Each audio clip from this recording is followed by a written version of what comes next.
Hello, welcome to this How to Build series video on how to construct permissions and workflows in a multi-tenant environment. Now, what you can see here is we've got two different sites. There is demo.cms.io and newsite.com. We have on both of the sites, they're copies of each other, there is a blog section and there's pages here, and there's also a blog content type and blog author content type. What we want to do is create two different user roles that have exclusive access to blogs on each of those particular sites. So we're going to practice making roles with multi-tenancy in mind, and then add some workflows for that particular content given that multi-tenant environment. So the first thing we're going to do is show how you can actually create a user other than the admin user that has, a limited access to the menu and a limited access to content in the site browser. So I've already set up, I can do a sign in as a Barbara blogger that has access only to demo.cms.com. So we log in as her, she goes right to her workflow tasks, and we can see that whenever she goes to the site browser, she's only got access to blog, she can't do anything in the application directory, and only can access and manage her own area of that particular site. We're going to set up from scratch, and you can see that it has no access to the other site. So we're going to, from scratch, finish setting up a brand new user for newsite.com, and we'll see how both of those different user roles see different blog content. So the first thing we're going to do now as the admin user again is to go to roles and tools. Now, as far as the nomenclature on naming a new role, we can see we already have demo blog publisher, and we can see that's the role that Barbara blogger has. We're going to set up a different role that's going to be a blog publishing role for the other site. All right. Let's first look at Barbara's permissions for this demo blog publisher role. If we click on permissions, we can see that she's got access to demo.cms.io, only view permissions really, and some content types that might, content and files that might exist on the host. She's got view access only to the application directory just to be able to give her access to containers. We'll talk about that later. And the only real folder that she has access to that can actually add children and edit content within that directory is here in the blog directory, and there's some children here that she has publish rights over. We're going to do the same thing for newsite.com with a new site blog publisher role. Okay, so the first thing you need to make sure of whenever you're creating new roles is you aren't clicked on a particular role, because then if you create a new role, it will become the child of that role you're clicked on. So make sure you click clear, and then you add your new role, and it will become what's called a parent role. So we're going to add our new role. Nomenclature should be a one word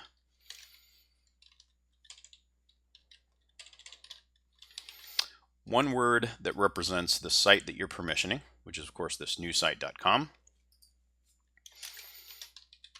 Then the content or area that they're managing, and then the preferred reference here would be maybe editor or contributor if the user doesn't have any publish rights, or publisher if the user does have publish rights over the content.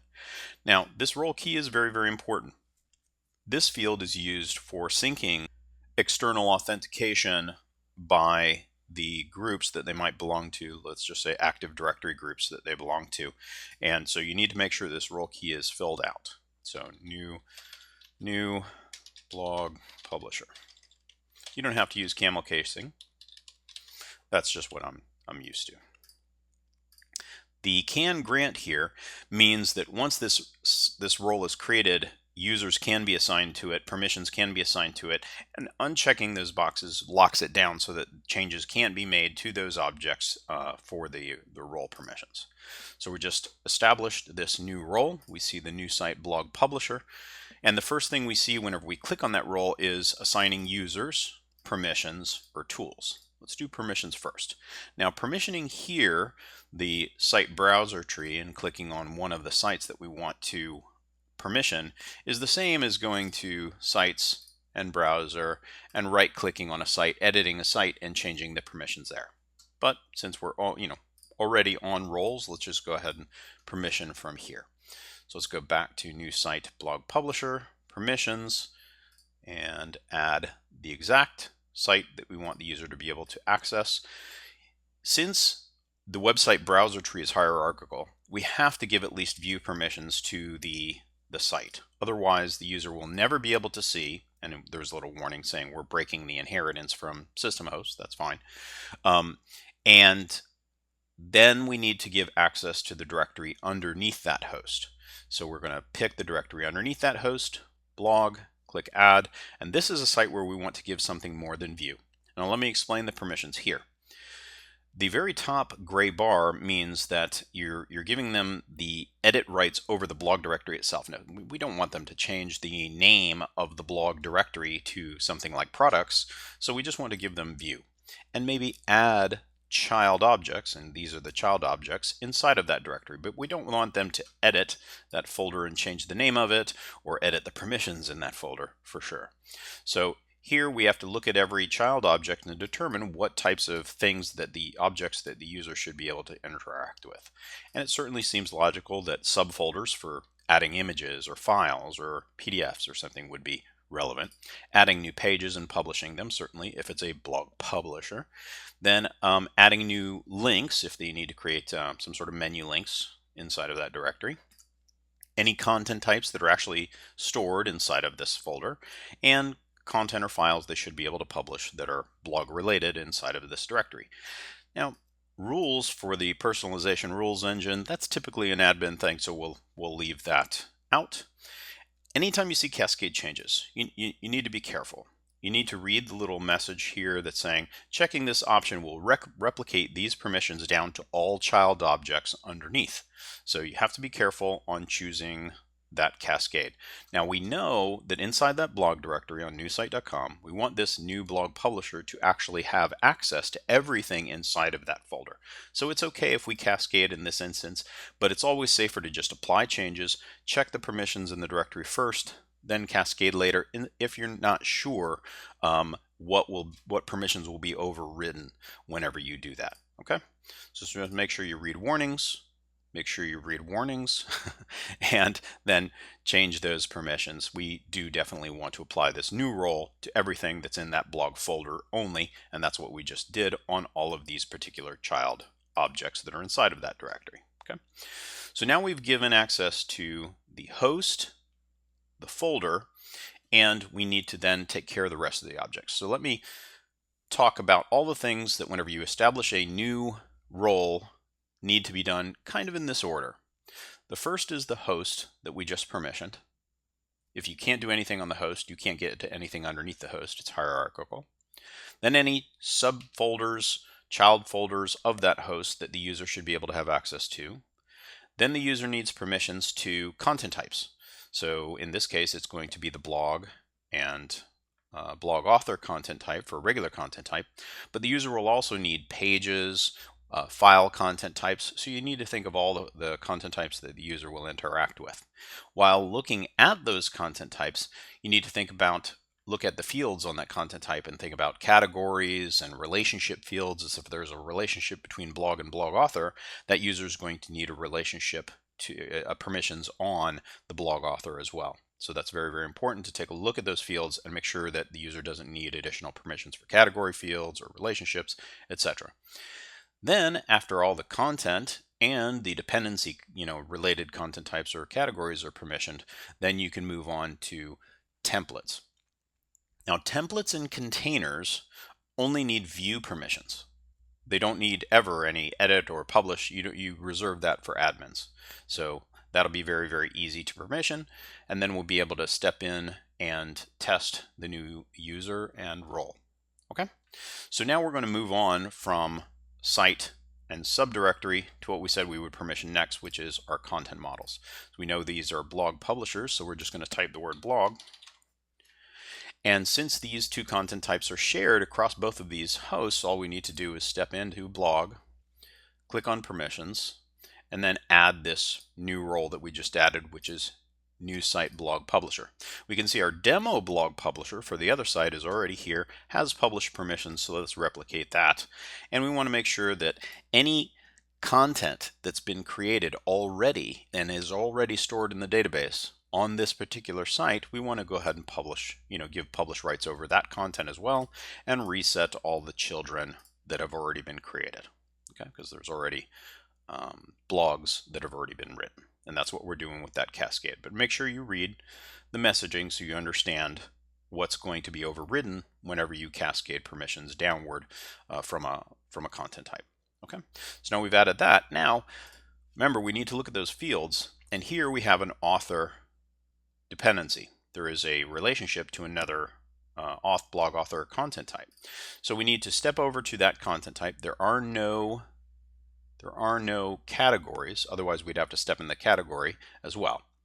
But there aren't any categories, but if you want to permission a category, you can step into any category that it's using and just simply go to permissions once again. Add that role just by clicking on permission individually, add that role right there, and then just click view.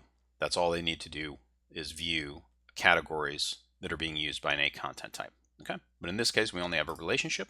So we're going to go to blog once again and find the blog author. Now we'll leave comment moderation to another user, so we won't have to worry about that, but we're going to have a blog author content type, look at it, make sure that there's no other relationships. It's just a relationship to blog. We've already permissioned him, so we'll go to permissions. And once again, we are missing the new role.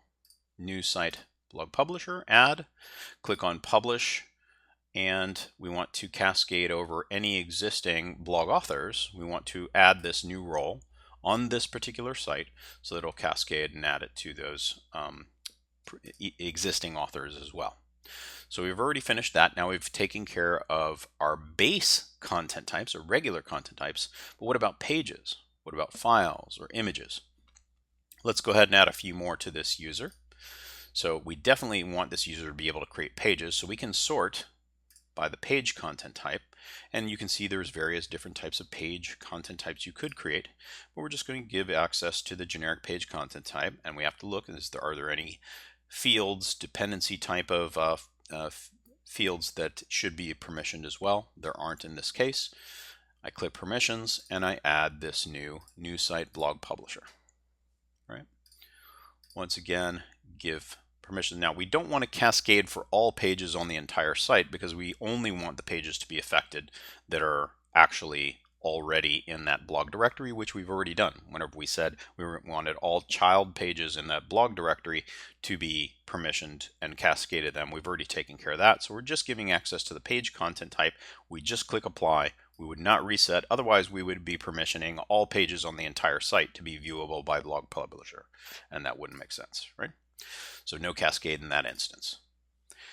Now we've got the page content type. We should probably give the user a file content type so they can upload files.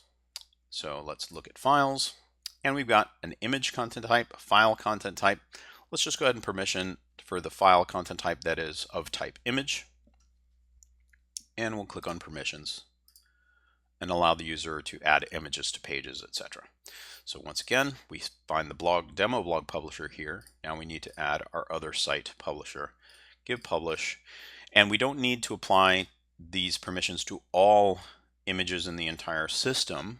We just want to give them access so that they can manage images inside of their own directory, right? So then once again, we don't need to cascade over all images in all areas, just give them access to be able to add new images. All right, so now we've got 3 different content types.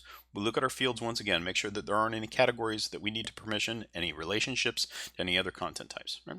So now we've taken care of all of our base content types. Now the next thing we should move on to is templating. So here once again, whenever we click on a template, we should then note that we are on the right site in this case, because templates are stored on specific sites. Content types are shareable across sites, but templates are not. So I purposefully made the switch to newsite.com in this case to make sure that I'm only looking at the templates on newsite.com. I'm only going to give permissions to one template, but it's the same methodology for the rest. Templates do not need to be edited by content contributors. It shouldn't really ever be a case for that because they can always change the layout on any page even after choosing a template. So we're just going to edit the permissions. We've already got demo blog publisher here, and now we're just going to add our new site blog publisher, and templates never need more than view. We don't want them to ever edit a template. Now we do need to take care of dependencies here and see what containers or areas of a page that the user should have access to. And right now it's just this default container. But if we saw banners here as well, then we would also permission the banner container, etc. Now there's two different types of containers. There are, if we click here, there are file-based containers that are stored in a specific area, and then there's UI-based containers that are created right here by clicking the plus sign.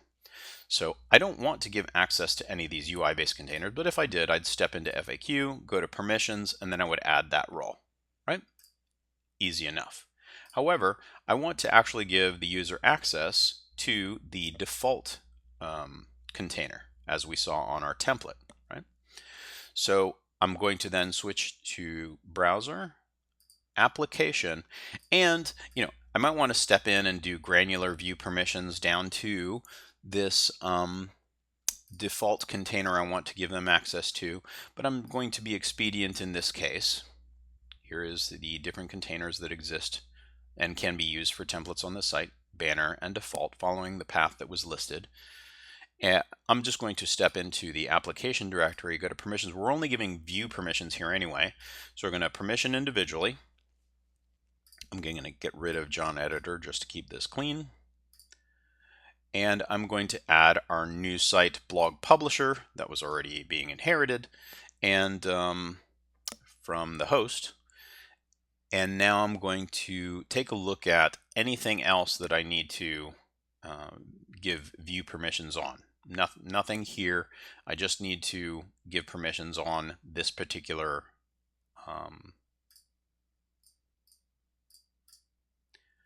I just need to give permissions to all the child objects so that then they will be cascaded, just view for the new site blog publisher, so that the container underneath the application directory will receive the view permissions. Okay, so the second that I actually click on that and I say all child folders and files should be affected, then the inheritance should take effect just by clicking apply changes, and they should get access to that container. Only view on templates and containers and categories. Okay. So now that I've taken care of the templates and containers, we can start now actually configuring the role and applying it to a user. Right? So now I go to settings and roles. Once again, look at the new site blog publisher. We've got our permissions to our directories. Well, what about our menus? We don't have anything for menu. But I would suggest that you not go to tools and do menu control from here. You could give them access to tasks and content, etc.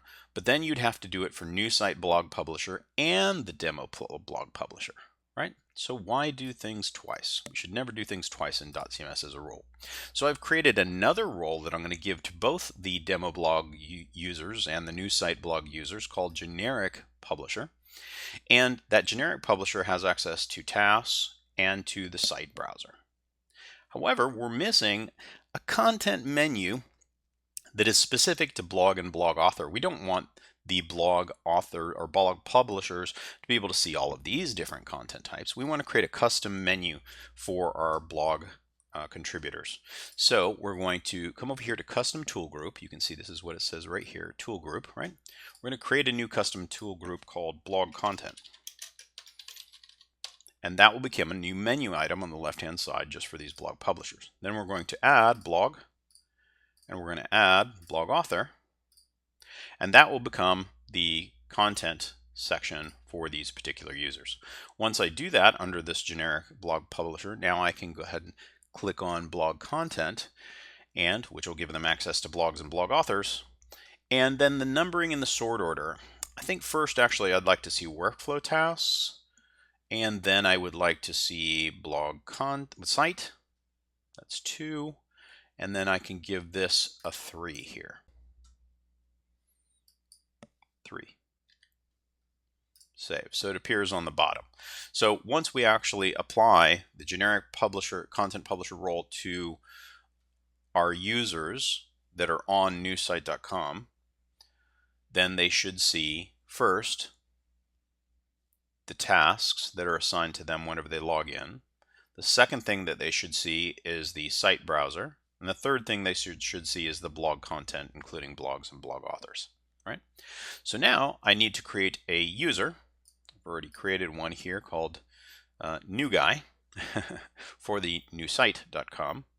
And we're going to give him, after you create him a new user, you want to make sure they're active, that they're back-end users, right? Then we need to give them roles. So I'm going to give him the new site blog publisher, whereas the Barbara blogger we saw earlier has the demo blog publisher, which is permissioned on the demo site, right? But this time we're going to give this new guy the access to new site blog publisher and our generic content publisher, right? Which he's already got there. So new guy has access to generic content publisher and new site blog publisher. I click save and those roles are applied. Now we want to test that. So how do we test our permissions in this multi-tenant environment for newsite.com? Well, we can once again log in as new guy, and he should have access to his own workflow tasks, which he doesn't have any yet, and the website browser. If we click on browser, we can see the application directory, but he can't do anything there. If we click on the blog directory, now we can see that he's got access to both the index and the blog detail, and he can see all of the blog content that is pulling on that blog listing page. Now we can see each of these pieces of content are labeled purposely newsite.com. If we go here to the blog content tool group that we made, we can see here that the user has access to blog content type, and you can see we're pulling all of only the new site content plus the all site content. We can step into any one of these blogs and we can edit it, and it only exists on the host newsite.com. That's what the host or folder field is for. Whenever you actually use a host or folder field, the user will be forced when they create a new blog to save to the only site or subsection of a site like blog that they actually have access to by their permissions. So that's how you can force different users with different user roles to actually save to their own site and to be able to see to their own site content only. However, you'll see one site here that actually exists on all sites, because whenever an admin usually creates that type of content for all hosts, we'll see that this site actually has system host present here that only an admin normally has access to. This user actually could change it and move it to newsite.com, but that he doesn't actually have the ability to assign all host or system host content. That was created by the admin user. So that way admin users can create content for all sites. This user, if he tried to change it, would only be able to shift it over to newsite.com and make it part of the content that exists on his own site. If we step through the relationship, or we step over to blog author, we can see he's got full access to blog authors as well and can edit that content that is related to the blog content type. So the new site blog publisher is fully permissioned. Now we can sign out as this user and sign back in as Barbara Blogger and see that she has, for the demo site, different permissions than our new site blog publisher. So if we come here to the browser, she has only access to demo.cms.com and the blog directory. Can't do anything there, but can create new pages here. And if we go to the blog content and we look at blogs, we will not see those same new site blogs. We will see all of the blogs are, if we click into one, they are not marked with new site and they live on that demo.cms.io different site, right? And if we click here, we can't see newsite.com. We can't see any of those blogs. However, the all sites blog persists because that lives on the system host that does not live on either newsite or demo.cms.io. And that's the differentiation. That is all site content, which appears on both, and then the differentiated blog content for demo.cms.io or newsite.com will only be visible to the users who are permissioned on those domains. That completes our study of how to set up users and permissions for a multi-tenant environment. And now let's cover setting up workflows. Okay, so now that we've actually got the permissions set properly for both of those two users on different websites, now we're going to set up the blog workflow and add some workflow steps and actions to it so that you can see how to control things in the workflow using those new user roles and in a multi-tenant environment, allowing different buttons to be seen by those two user groups. So here, what's been set up so far on the blogs workflow is an editing step, a QA step, a publish step, and an archive step. The first thing we're going to do is add a new step, reuse some buttons, and add a new action for both of the user groups. Then we'll add another action that's exclusive to Barbara Blogger on the demo.dotCMS.io site. So we'll switch now to that site just so that whenever we move to blog content, we can see Barbara Blogger's perspective on that site. So the first thing we want to do is add a workflow step. So the first thing we want to do is add a step called review and allow both of these users to pass content from editing and QA into that review step. So if it's going to be in between QA and publish, we'll just move it over here. You can reuse existing workflow steps like save and publish and archive if you wish between these different steps. And what we're going to do is add from editing and QA, we're going to add a send for review that'll move it to this review step. And let's allow both of the users to be able to do that, both of the user roles. So we're going to add a send for review step. And then we're going to say, where does it go next? Obviously, it's going to go into that new review step that we just made. And then we're going to say who can actually use this button. And for this case, instead of assigning it to a particular user, because then we'd have to do it for every user, or even doing it for a specific role, because we have two different roles, it's much easier to handle this generically. How about just send for review? That's not a publish, write, or anything like that. So let's just say everyone who can at least edit and save content. If you can edit, you can save, but you can't publish. Publish means it'll be live on the site. Edit is just save for then review, right? So that makes the most sense. This way, the permissions on the content type will be checked. Instead of checking an individual user or checking an individual role setting, it'll be for all users who have at least edit on the content type that's being controlled by this workflow. So now the show when. This area is for what is the content state? Is it while the user, does this button show up while the user has the content open and is editing the content? Can they right click on 50 different contentlets and perform the send for review in a bulk action? So these buttons define whether it's unlocked or locked, whether the button actually appears as an option or not. So for ease of use, we're just going to say in all states you can send for review. Now, whenever you're assigning something for review, there are many, many different options usually, but here's assigning comments, because usually you want to make comments to someone who's going to review. So you can say user can assign, allow comments, and then assign to. We're going to have a reviewer role that's set up for maybe both sites, or we could set up individual reviewer roles for both sites as we did before. And we can include parent roles for anyone managing reviewers, but we'll just leave that out. And then if I'm sending it, I want to notify the user, and if I'm allowing the content to be locked, what I should probably do in these sub-actions, there are many, many different sub-actions. There are even sub-actions that can perform AI, do a 4 eyes committee approval, etc., etc. And all of these have their own settings for setting different options for each of those sub-actions. But right now, the only thing we're going to cover is what we need to send something for review. So one, in case they had made a change and they had forgot to save it, let's just go ahead and include for them a save action, save content. And let's have that before you notify the assignee.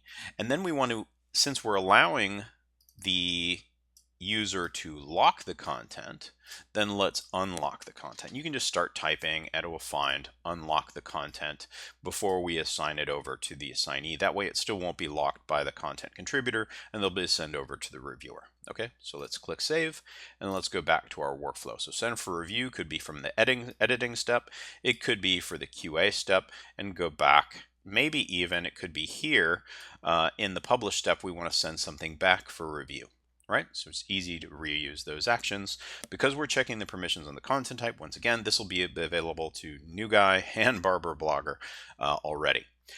Now let's take a push publish action that maybe we want only Barbara Blogger to be able to automatically push publish things between the publish step and between the staging server and the production server. Let's just say this is the staging server. So we want to add one action that's only available once the content is published, and then the user can push publish. So let's add an action right here, which is push to prod, push to production. And what is the next step? It'll just stay in the publish step. Who can use this? We will say that it is only our new role here, that is the demo blog publisher for Barbara, right? So I'll once again make it available in all states. There's no reason to assign anything, and what I want to happen here is, obviously, if they made any changes, let's go ahead and save the content. Since I'm publishing, it's supposed to be in the publish step, I'm going to publish any changes they're making here, and then I'm going to actually push. Now there's two different options for pushing to production. So I could push publish. This will provide a pop-up that allows them to configure things on what type of push publish they want to do, or I can just push right now. And the only thing that I need to do, and we'll get rid of notify assignee, we don't need that, we're just pushing the already published content. This one has parameters. Save and publish are obvious actions that don't need parameters, but push does. Here I know that the name of my push publishing environment is prod for production, and I want to push with everything for dependencies. I'm setting this up for the user, right? This is something a webmaster would do, and we're going to just make sure that the user can just do a one-click push to production, and that'll be it, right? So I save this new action, and it's only available for admin, and demo blog publisher. Admins get rights to all actions by default. I make sure I save that.